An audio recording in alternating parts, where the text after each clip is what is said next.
puisque j'ai fini de tamiser. Mes blancs, ils ont commencé à monter.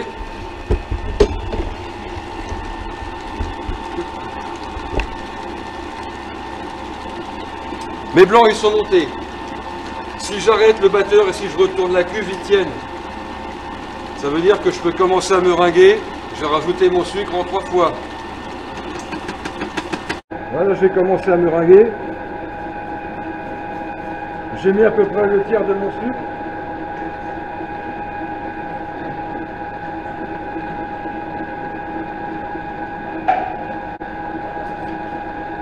J'attends une petite minute pour être sûr que le sucre soit bien fondu. Ça va être le critère, c'est il ne faut plus sentir le granulé. Je dois être à 1 minute, je vais remettre un autre tiers. Ouais.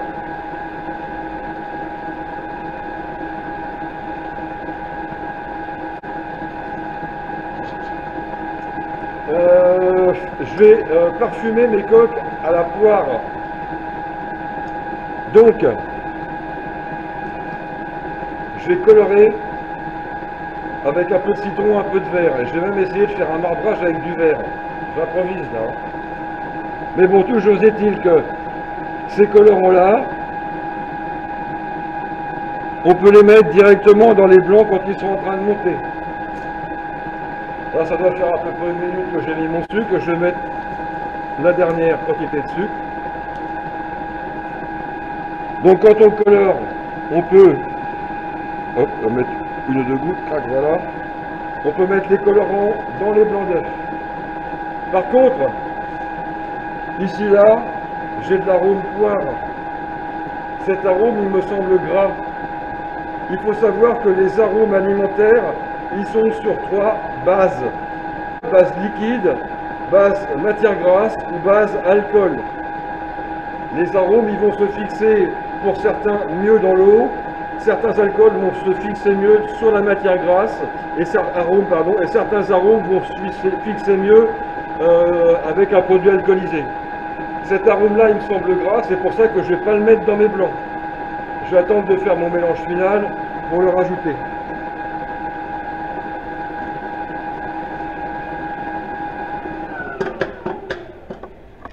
Voilà. Je vais débarrasser les blancs dans le cul de poule.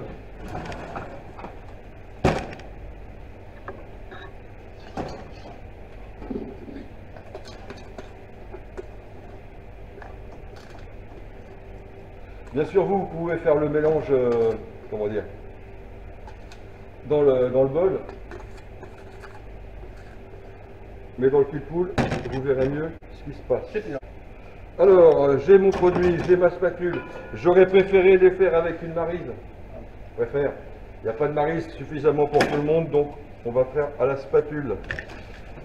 La feuille là, on va verser la poudre d'amande sur les blancs. Je vais mettre 2 tours de spatule, 2 ou 3.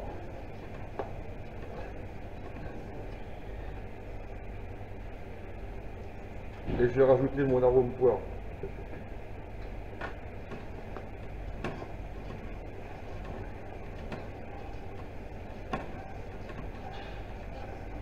Donc le mouvement toujours le même. Une main qui tourne le récipient et l'autre main qui travaille avec l'outil. Les grosses quantités, on peut les faire avec un grand gant et une corne. Les grosses quantités dans une cuisine. Alors, là j'ai fait mon premier mélange, vous voyez, ça ne bouge pas d'un poil. Et c'est là que c'est important. Regardez, je tourne, je pose. Il n'y a pratiquement rien qui se passe. Il faut que je tourne, j'arrête, et je vois que ça s'étale, ça s'aplatit, et ça s'arrête. Vous allez voir, c'est flagrant. Alors, je tourne la masse, j'arrête. Vous voyez que ça s'aplatit un petit peu, mais pas beaucoup. Il faut qu'on sente que ça s'aplatit, ça coule un petit peu, et que ça s'arrête. Il ne faut pas que ça fasse quelque chose de plat. si ça fait quelque chose qui est complètement plat, c'est foutu. Il faut qu'on voit que ça s'aplatit et que ça s'arrête. Ok.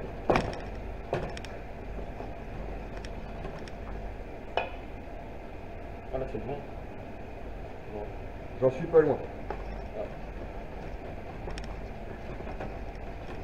Vous avez le temps hein, pour faire, hein. Vous mettez un coup de spatule, ça s'aplatit,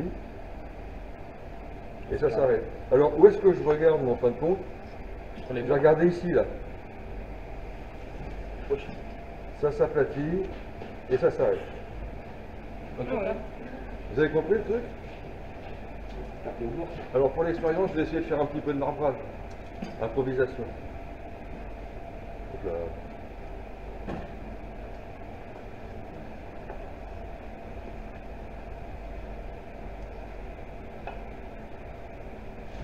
Ça s'aplatit.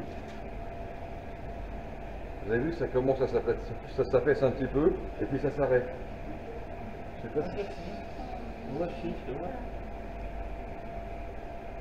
Ouais. Donc là, quand je suis là, je suis bon, je vais mettre ça dans ma poche, et je vais dresser le macaron. On va essayer autant que faire se peut de mettre tout dans la poche, parce que si on y va petit à petit, on dresse, on recharge, on redresse, on recharge, les macarons ils vont être moches. Voilà. Donc si on peut, l'idéal c'est d'avoir une très très grande poche pour mettre tout ça tourné dedans.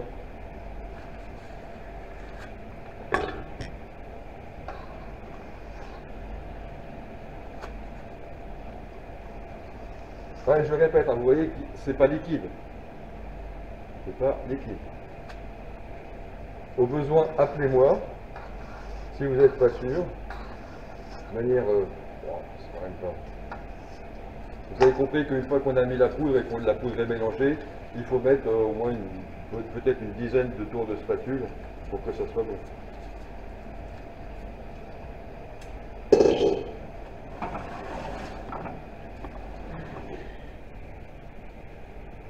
Pour bloquer votre plaque, vous mettez un outil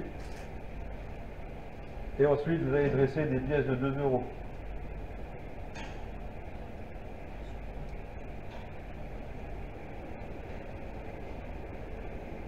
Alors comment je dresse en fait, je dois être à peu près à 2-3 mm de la plaque.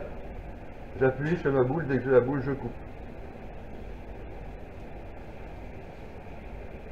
Vous allez vous efforcer à être dressé en quinconce.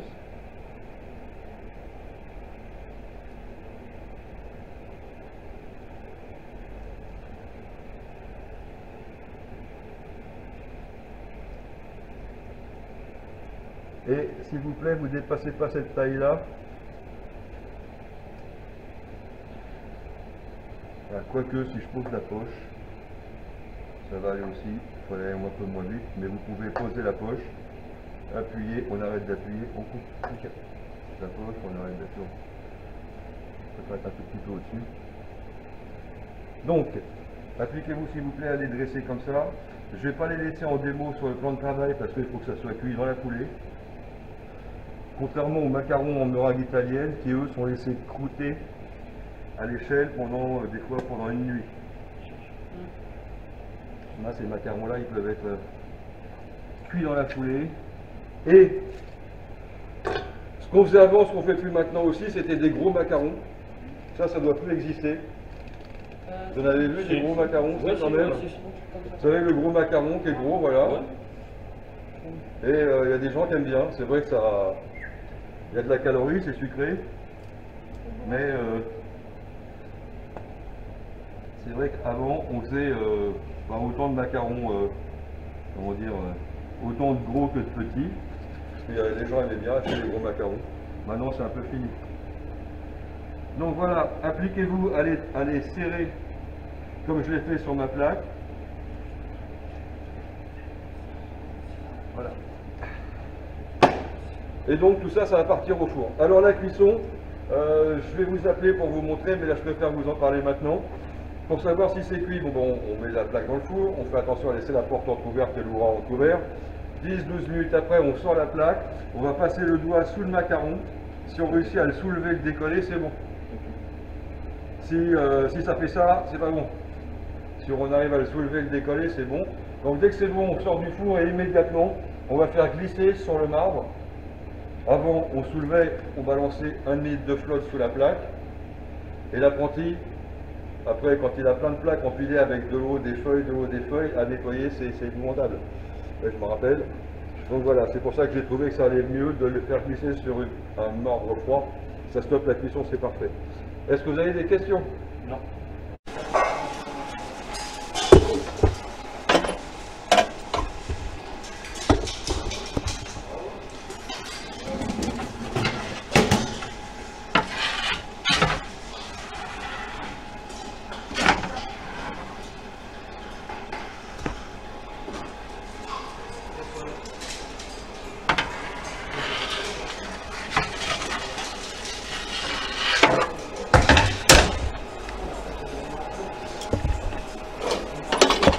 Voilà.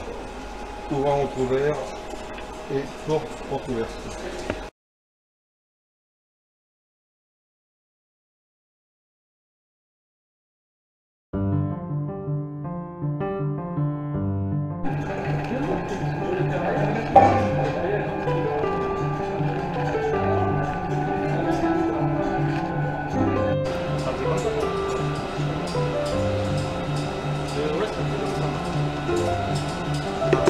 Comme ça la taille. 12 €, pas plus gros. Pas plus gros.